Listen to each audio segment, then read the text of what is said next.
In primetime news this evening, Police Commissioner and Prime Minister promise Gregory Park residents they will nab criminals involved in brazen attack. Daniel Rowe's mother tells all in exclusive interview with TVJ News. And diver is suspected of drowning days after warning beachgoers of the dangers of swimming in Alligator Pond.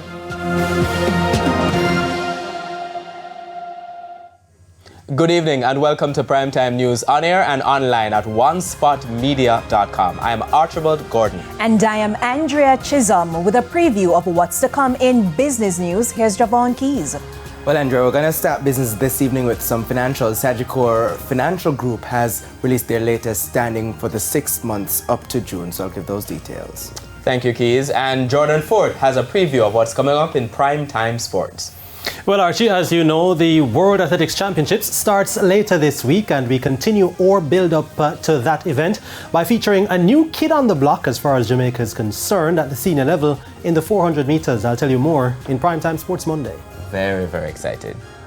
And Romaine Robinson is also here with what I hope is very good news about the weather. Thanks, Andrea. Now, those showers and thunderstorms that we have been having over the past few days are as a result of a tropical wave that is slowly moving through the area. It's not expected to be out of the area until about Wednesday, so we're still expecting some lingering showers and thunderstorms for tomorrow as well as for Wednesday morning. Rain. We'll take the rain.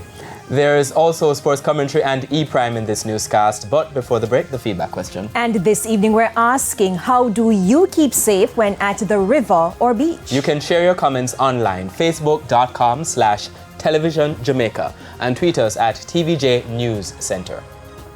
Stay with us. Primetime News returns right after this break.